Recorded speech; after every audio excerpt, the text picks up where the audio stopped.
안녕하십니까. 이번 논문 세미나 발표를 맡게 된 권영재입니다. 제가 오늘 발표할 논문은 하지 근육근의 최대 자발적 수축 자세 표준화에 대한 포괄적인 조사 논문입니다. 이 논문은 하지 근육근의 최대 자발적 수축 자세를 결정하는 연구로 근전도 신호의 표준화와 근활성도를 목적으로 합니다.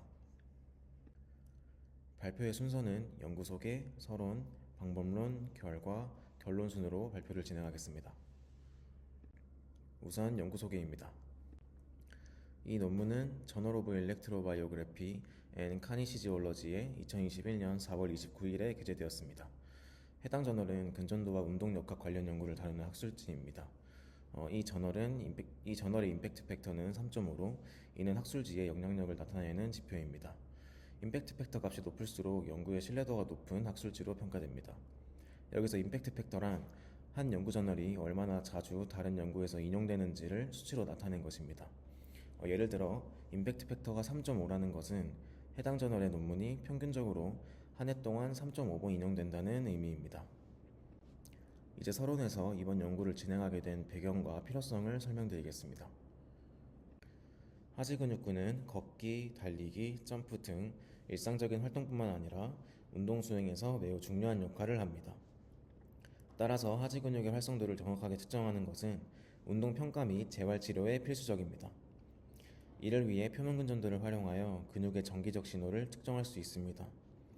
여기서 표면근전도란 Surface Electromyography를 줄여 SEMG라 하며 피부에 부착된 전극을 이용해 근육이 수축할 때 발생하는 전기 신호를 측정하는 방법입니다.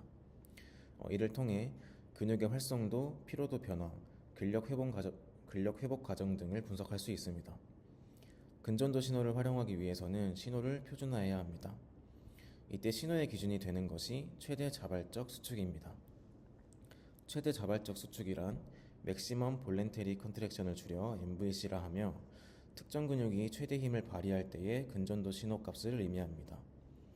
퍼센트 MVC 값을 사용하면 개인 간 차이를 보정하여 신호를 비교할 수 있습니다. 예를 들어 특정 동작에서 MVC의 70%만 활성화된다면 이 값은 퍼센트 MVC 70으로 변환되어 표준화됩니다. 하지만 기존 연구들은 주로 단일 MVC 자세만을 활용해 신호를 표준화했으며 이러한 방식이 충분한 근활성도를 유도하는지 명확하게 검증되지 않았습니다. 또한 기존 연구들은 단일 MVC 자세를 활용하여 하지 근육근을 평가했습니다. 하지만 최근 연구에서는 단일 자세만으로 모든 근육근을 최적으로 활성화하기 어렵다는 지적이 있었습니다. 그래서 각 근육근마다 최적의 MVC 자세가 다를 가능성이 있으며 기존 연구는 이러한 부분을 고려하지 못했습니다. 예를 들어 데테이드근의 경우 무릎을 30도 굽힌 상태와 90도 굽힌 상태에서 근활성도가 다를 수 있습니다. 하지만 기존 연구들은 이러한 차이를 분석하지 않았습니다. 또한 단일 자세만으로는 개인 간 근력 차이 및 동작 간 변동성을 충분히 고려하기 어렵습니다. 따라서 더 신뢰성 높은 표준화를 위해 근육별 최적 자세를 찾아야 할 필요성이 있습니다. 따라서 이 연구의 핵심 목표는 하지 근육근, 외측관근, 데테이드근, 외측 비복근, 정경골근의 최적 MVC 자세를 결정하는 것입니다. 이제 연구 방법론에 대해 설명드리겠습니다. 연구에는 총 12명의 건강한 성인이 참가하였으며 건강한 성인을 대상으로 연구하여 근육의 피로도의 영향을 최소화하고 근력과 신체 조건이 비슷한 인원을 모집하여 실험 변수를 통제할 수 있도록 설계되었습니다. 참가자들은 총 17가지의 MVC 자세를 수행하였으며 각 자세에서 근전도 신호를 측정하여 분석하였습니다. 실험 장비로는 델시스 트리그노 표면 근전도 시스템이 사용되었습니다. 델시스 트리그노는 무선 근전도 센서를 사용하여 실험 중 피험자의 자유로운 움직임을 허용하면서도 고품질 신호를 수집할 수 있는 장비입니다. 샘플링 속도는 1926Hz로 설정되었습니다. 1초에 1926개의 데이터를 수집한다는 의미로 높은 샘플링 속도일수록 더 정밀한 신호 측정이 가능합니다. 전극 부착 위치는 세니암 가이드라인을 준수하여 배치되었습니다. 세니암 가이드라인은 표면 근전도 신호를 측정할 때 전극의 최적의 위치를 배치하기 위한 국제표준 가이드라인입니다. 이 가이드라인을 따르면 각 실험 참가자 간 데이터 비교가 더욱 신뢰성 있게 이루어질 수 있습니다. MVC 수행 절차를 보시면 각 참가자는 무작위 순서로 17가지 MVC 자세를 수행하였습니다. 이는 자세 순서에 따른 피로도의 영향을 최소화하기 위한 조치입니다. 각 자세는 총 3회 반복 수행하였으며 각 반복에서 3초에서 5초 동안 근육을 최대한 수축한 후 수행간 1분 휴식을 제공하였습니다. 왼쪽에 보이시는 그림은 참가자들이 실제로 수행한 MVC 자세를 나타낸 것입니다. 외측 관근은 무릎을 펴는 역할을 하는 근육으로 실험에서는 40, 45, 60, 70, 90도에서 힘을 주어 최대 힘을 발휘하는 조건을 평가했습니다. 데테이드근은 허벅지 뒤쪽에 위치하며 무릎을 굽히는 역할을 합니다. 실험에서는 30, 45, 60, 70도에서 무릎을 굽히는 동작을 수행하여 근육의 최대 활성도를 분석했습니다. 외측 비복근은 종아리 근육 중 하나로 발목을 아래로 내리는 동작을 담당합니다. 이것을 발목 저측 굴곡이라 합니다. 실험에서는 앉은 자세, 엎드린 자세, 한 발로 서 있는 상태에서 최대한 발목을 아래로 내리는 힘을 측정하여 어떤 자세에서 가장 근육이 활발하게 활성화되는지 평가했습니다. 정경골근은 정강이 앞쪽에 위치하며 발목을 위로 당기는 역할을 합니다. 실험에서는 앉은 자세와 양발서기 상태에서 발목을 최대한 위로 당겨서 힘을 주도록 했으며 이를 통해 근육의 활성도 정도를 비교 분석했습니다. 이번 연구에서 수집된 신호는 다양한 신호 처리 및 통계 분석 과정을 거쳐 분석되었습니다. 먼저 신호 처리 과정은 근육 활성도 변화를 감지하기 위해 티거카이저 연산을 적용하였습니다. 티거카이저 연산이란 신호의 순간적인 에너지 변화를 감지하는 알고리즘이며 근육이 활성화되는 순간을 정확하게 포착할 수 있도록 도와줍니다. 특히 노이즈가 포함된 신호에서도 신뢰성 있는 결과를 얻을 수 있습니다. 그 다음 EMG 신호를 정교화하기 위해 RMS 변환과 퍼센트 MVC 정교화를 적용하였습니다. RMS 변환은 신호의 변동성을 줄이고 평균적인 근육 활성도를 분석하기 위한 변환 방법입니다. 원래의 신호는 불규칙한 파형을 가지므로 이를 부드럽게 변환하여 분석이 용이하도록 만듭니다. 통계 분석은 첫 번째로 아노바란 통계 분석 방법을 적용하였습니다. 아노바란 Analysis of Variance의 줄임말로 여러 그룹 간 평균 차이를 검정하는 통계 분석 방법입니다. 이번 연구에서는 각 MVC 자세 간 근활성도 차이가 유의미한지 검정하였습니다.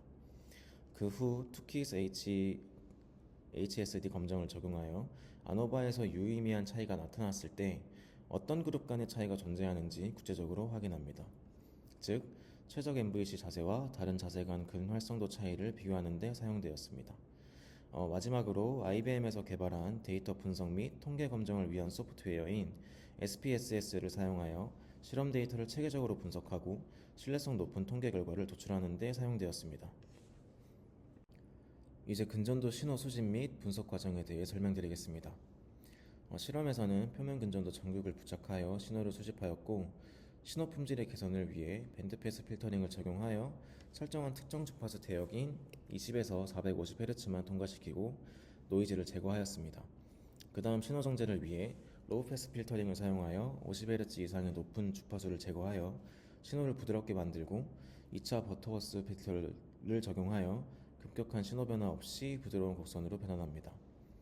변환된 신호는 근육 활성 변화 감지를 위해 티거카이저 연산자를 적용하였고 신호의 음수를 양수로 변환하여 근활성도를 쉽게 분석할 수 있도록 프레이브 렉티피케이션을 수행하였습니다.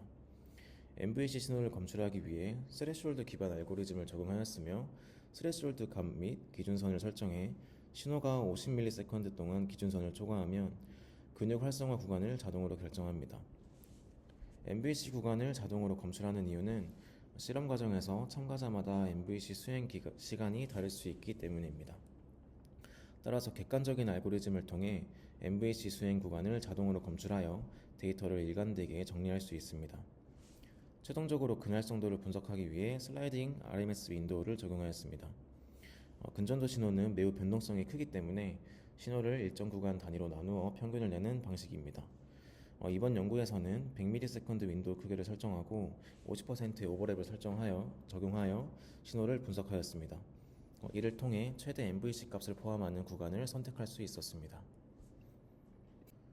이제 연구 결과를 설명드리겠습니다. 본 연구에서는 각 하지 근육군의 최적 MVC 자세를 결정하고 자세별 근활성도 차이를 분석하였습니다.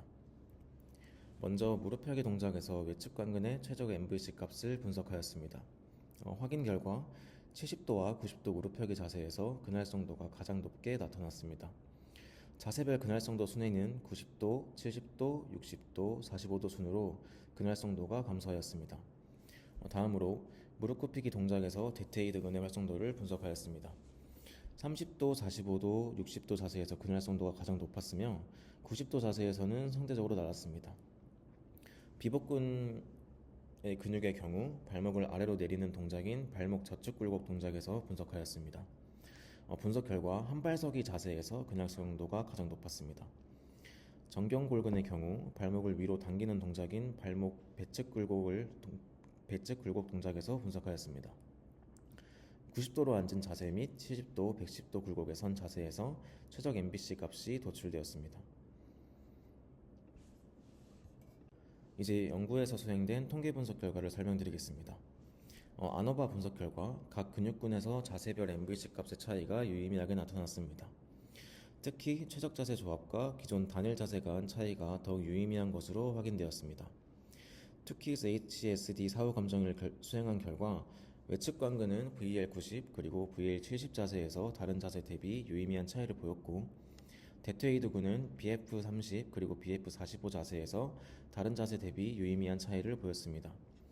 외측 비복근은 GLSTA 자세에서 다른 자세 대비 유의미한 차이를 보였으며, 정경골근은 TA90 그리고 TA110 자세에서 다른 자세 대비 유의미한 차이를 보였습니다.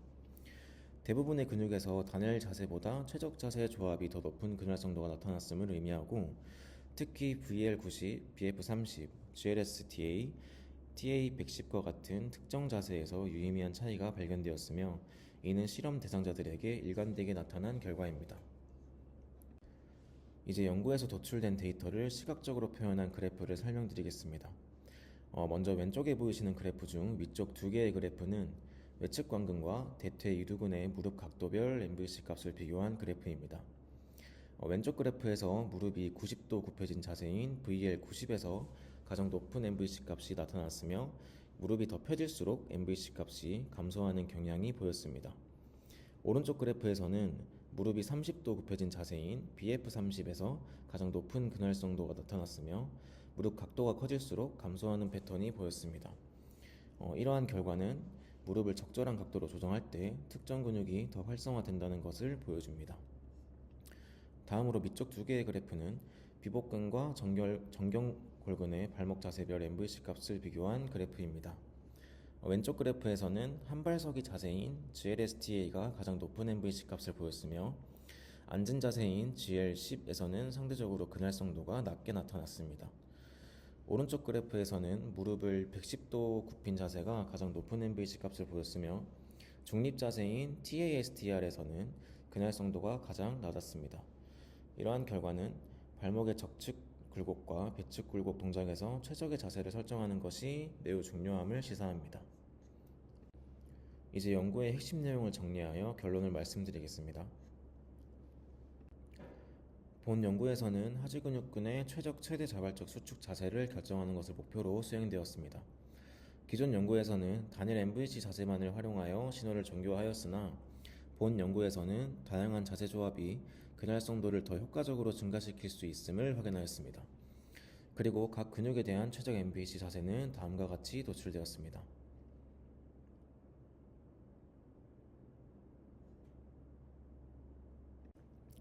마지막으로 본 연구의 실용적 활용 가능성과 향후 연구 제안에 대해 말씀드리겠습니다. 본 연구는 하지근육근의 최적 MVC 자세를 분석하여 근활성도를 향상시킬 수 있는 가능성을 확인하였기 때문에 MVC 정교화 프로토콜을 개선할 수 있고, 최적 MVC 자세는 운동 및 재활치료에도 활용될 수 있습니다. 본 연구에서 도출된 최적 MVC 자세를 활용하면 운동 트레이닝에서 근육 활성화와 기능 향상에 도움이 될 수 있고, 특히 신경근 재활 과정에서 개별 근육군별 맞춤형 근력 회복 프로토콜을 설계하는 데 유용하게 활용될 수 있습니다. 즉, 운동선수 재활치료 환자 및 고령자의 기능적 회복을 돕는 맞춤형 가이드라인을 개발하는 데 기여할 수 있습니다. 향후 연구 제안으로는 다음과 같은 확장이 가능합니다. 첫 번째로 연령에 따른 최적 MVC 자세의 차이를 검토하여 연령 특성별 맞춤형 MVC 프로토콜을 개발할 수 있습니다. 두 번째로 장기적인 피로 누적이 MVC 자세에 미치는 영향을 분석하여 피로도가 근육 활성 및 정교화에 미치는 효과를 연구할 수 있습니다. 마지막으로 AI 기술을 활용하여 최적 MVC 자세를 예측하는 모델을 구축할 수 있습니다. 이처럼 본 연구는 다양한 확장 가능성을 갖고 있으며 이를 통해 보다 정밀한 운동 및 재활 프로그램 설계에 기여할 수 있을 것입니다. 이상으로 발표 마치겠습니다. 감사합니다.